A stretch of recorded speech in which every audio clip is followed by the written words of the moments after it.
Hi friends, स्वागत है unique maths में। तो आज हम रीजनिंग के कुछ महत्वपूर्ण क्वेश्चंस को करेंगे जो ऑलरेडी एग्जाम से पूछे गए क्वेश्चंस है और ऐसे क्वेश्चंस एग्जाम से पूछे जाते हैं।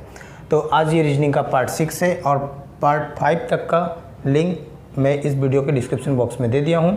ठीक है, तो पहला क्वेश्चन है कि दिए गए प्रश्न में लुप्त पद को ज्ञात कीजिए। ठीक है, तो ये दिया हुआ है डायग्राम इस तरह का। अब यहाँ पे देखोगे कि कौन सा फाइंड करना है। ये लुक पर आपको दिख रहा है, ये वाला पोर्शन को, ये क्वेश्चन मार्क है, इसे आपको फाइंड करना है। तो सबसे पहले ये जो फाइंड करना है, यानी ये 36 और ये 25, ये कैसे आया आपको ये पता लगाना होगा। और ये पता लगा लिए तो उसी तरह से हम लोग क्या करेंगे, इसे हम लोग फाइंड करेंगे। ठीक है, तो सबसे पहले इसको देखते हैं। तो ये एक स्क्वायर नंबर है, ये भी स्क्वायर नंबर है, ये भी स्क्वायर, यानी यहाँ जितना भी नंबर दिख रहा है आपको सारा स्क्वायर नंबर है। तो आंसर में भी क्या होगा, स्क्वायर नंबर ही होगा। तो ऐसे अगर ऑप्शन से देखें, या आया हुआ क्वेश्चन है तो यहाँ देखोगे कि ऑप्शन में एक ही जगह स्क्वायर नंबर है, यानी आंसर ये हो सकता है ना। बट हम लोग करेंगे इसको। तो यहाँ देखते हैं, ये 1 का स्क्वायर है, ये कितने का है, 3 का स्क्वायर है, और ये कितने का है, 5 का। ठीक है, तो 1 3 देन 5, यानी ये क्या हो रहा है, दो का गैपिंग हो रहा है, 1 3 देन 5। ठीक है, समझ में आ रहा है आपको। 1 3 देन इन दोनों का गैपिंग कितने का है, 2 का, यानी नेक्स्ट वाला नंबर मेरा कितने का होगा, 2 ऐड करेंगे, 3 2 हो गया 5, यानी 5 का स्क्वायर है। तो यहाँ देखते हैं, ये 2 का स्क्वायर है, ये हो गया 4 का स्क्वायर, और ये हो गया 6 का स्क्वायर, यानी फिर 2 का डिफरेंस है, 2 4 6। क्लियर।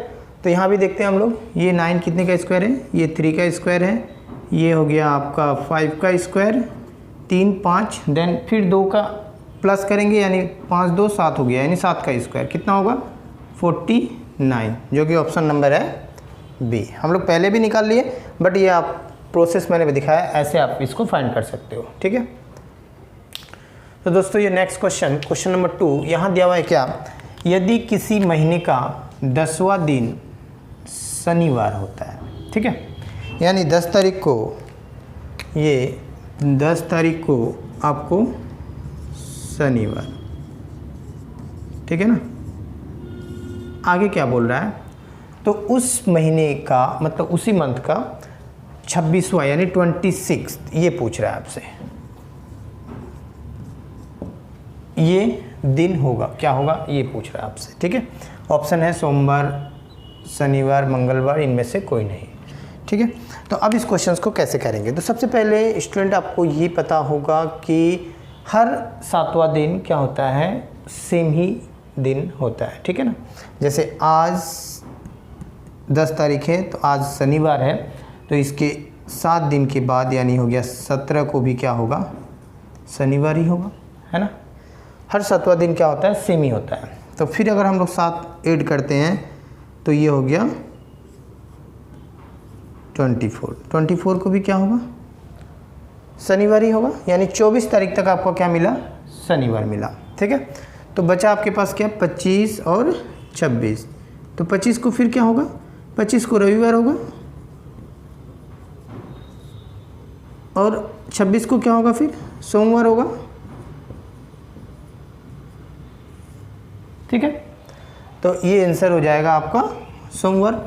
आई होप आप लोगों को क्लियर हो गया होगा। अगर नहीं हुआ तो फिर भी मैं आपको बता देता हूँ कि हर 7वां दिन क्या होता है, सेम ही होता है। 10 तारीख को शनिवार था, तो 7 ऐड करोगे, यानी कितना हो गया, 17 हो गया, 17 को भी शनिवार होगा, फिर 7 ऐड करना है, क्योंकि लाना कितना आपको 26 लाना है। ठीक है, तो फिर 17 में 7 ऐड करोगे, यानी 24 हुआ। अब उसके बाद हमें 26 चाहिए, तो 24 के बाद क्या होता है, 25 26 2 आगे, तो शनिवार के दिन 2 आगे करेंगे हम लोग, रविवार सोमवार, यानी आंसर हो गया आपका सोमवार। तो दोस्तों ये नेक्स्ट क्वेश्चन यहाँ दिया हुआ है क्या, यदि m का अर्थ प्लस, ठीक है, और n का अर्थ ये माइनस दिया हुआ है ना, तो p का अर्थ भी दिया हुआ है इनटू। ठीक है, तो आपसे पूछ रहा है ये जो दिया हुआ है, ठीक है, एक टर्म यहाँ से यहाँ तक दिया हुआ है, अब इसका वैल्यू क्या होगा। तो सबसे पहले इसमें क्या करेंगे, ये 15n, अब n का अर्थ क्या है, माइनस, तो माइनस लेते हैं हम लोग, ये 10, देन ये p, अब p का अर्थ क्या है, इनटू, तो इनटू 3 देन m का अर्थ क्या है plus, so plus 5, then again p, अब ये p का अर्थ क्या था इनटू, और ये हो गया 4। अब इसको हम लोग बॉडमास रूल से हम लोग क्या करेंगे, सोल्व कर देंगे फटाफट, ठीक है। तो सबसे पहले यहाँ पे तो डिवाइड है नहीं, यहाँ इंटू दिख रहा है तो इंटू होगा, तो सबसे पहले इन दोनों को इंटू करेंगे, तो 10 को 3 से इंटू करोगे तो क्या होगा 30, है ना, और ये है 15 और ये है माइनस और प्लस, अब 5 को 4 से इंटू करोगे तो ये हो गया आपका 5 4 जा 20, ठीक है। तो अब डायरेक्ट प्लस प्लस, अब ये बदमाश रूल फॉलो करते हैं तो प्लस भी कर सकते हैं, या फिर अब डायरेक्ट इन दोनों को माइनस करके फिर हम लोग इधर माइनस कर देंगे तो भी आंसर आ जाएगा। या फिर कोई स्टूडेंट ऐसे भी कर सकता है, 20 और 15 दोनों प्लस है तो इन दोनों को प्लस कर देते हैं फिर इससे माइनस कर देते हैं, जैसा इच्छा आपका वैसे कर सकते हो, जितना जल्दी हो सके वैसे करना है। तो 20 में 15 को ऐड करेंगे तो ये हो गया 35 एंड देन माइनस ये हो गया 30, जो 35 से 30 गया तो ये हो गया आपका 5, तो ये आंसर हो गया 5, ऑप्शन नंबर बी। तो ऐसे क्वेश्चंस को आप फटाफट ये तो लिखना ही पड़ेगा, आप लिख लोगे, इसके प्लेस में जो अर्थ दिया हुआ है जो वैल्यू है उसे आप पुट कर दोगे, उसके बाद हो सके तो जितना कैलकुलेशन, जितना जल्दी माइंड में कैलकुलेशन करोगे तो और बेटर होगा, उससे क्या होगा आप विद इन सेकंड आंसर को फाइंड कर सकते हो।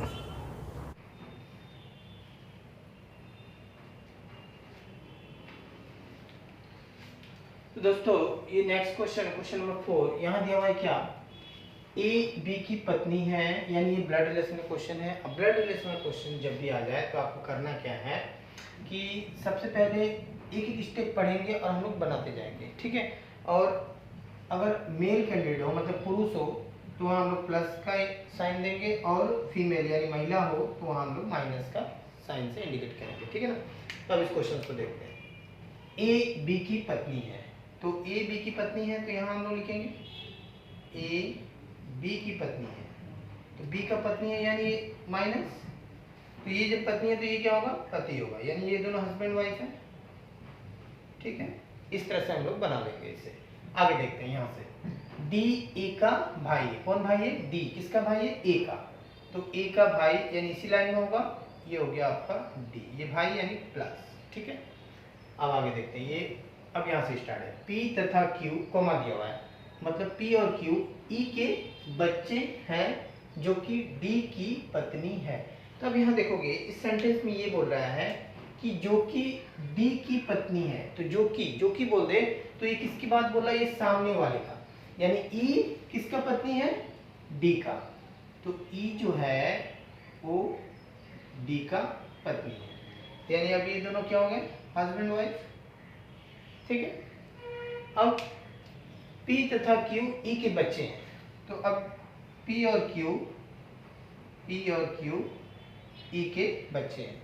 अब ये नहीं पता कि ये लड़का है ना ये लड़का है कि ये लड़की है कि ये लड़की है, जेंडर हमें नहीं पता, वैसे छोड़ देंगे हम लोग, ठीक है।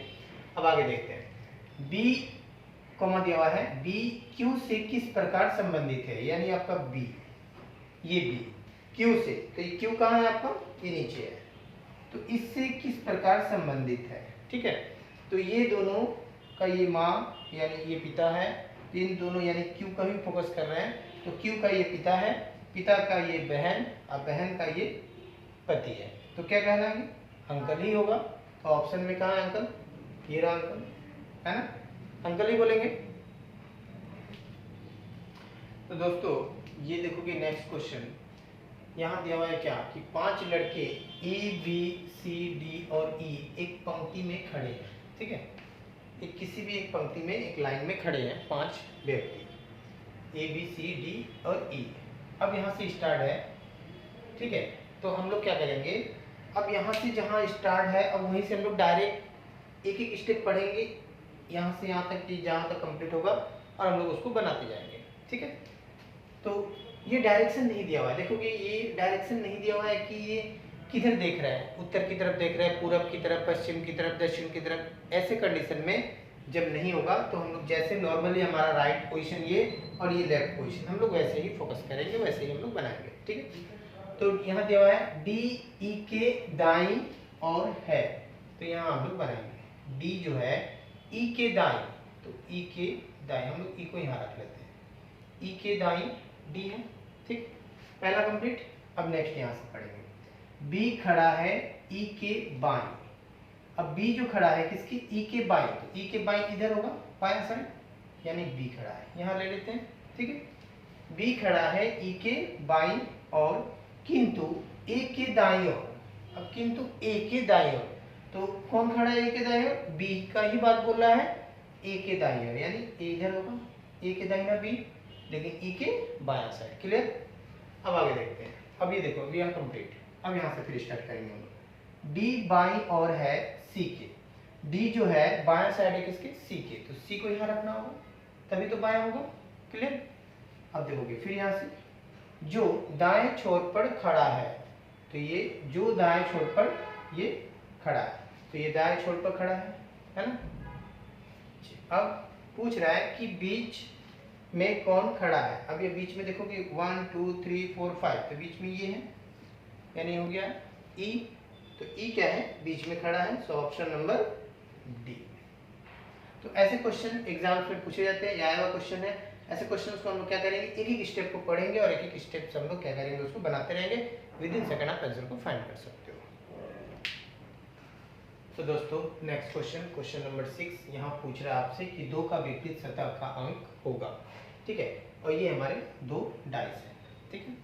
अब इसे किसका विपरीत फाइंड करना आपको, 2 का। तो सबसे पहले आपको करना क्या है कि इन दोनों डाइस में, अब यहाँ 2 ही डाइस है और नहीं दिया हुआ है, तो इन दोनों डाइस में आपको ऐसा देखना है कि कॉमन, यानी जो दोनों में है, कौन सा अंक दोनों में है। तो यहाँ 6 है, यहाँ भी 6 है ना, ये कॉमन। नेक्स्ट 4 नहीं है, 3, हाँ ये देखोगे 3 है, यहाँ भी 3 है। तो जब भी 2 डाइस दिया हो और उसमें 2 कॉमन आपको मिल जाए, तो बचा हुआ जो अंक है, यहाँ बचा हुआ अंक आपका 2 और यहाँ बचा हुआ अंक 4, ये एक दूसरे का विपरीत हमेशा होते हैं, याद रखोगे। तो 2 का विपरीत हो गया 4 और 4 का विपरीत हो जाएगा फिर 2। तो अब यहाँ देखोगे इसका आंसर हो जाएगा फिर 2 का विपरीत यानी 4, ऑप्शन नंबर ए। तो आज मैंने रीजनिंग के कुछ महत्वपूर्ण क्वेश्चंस को करवाया जो ऑलरेडी एग्जाम्स में आए हुए हैं, ऐसा क्वेश्चन ही पूछे जाते हैं।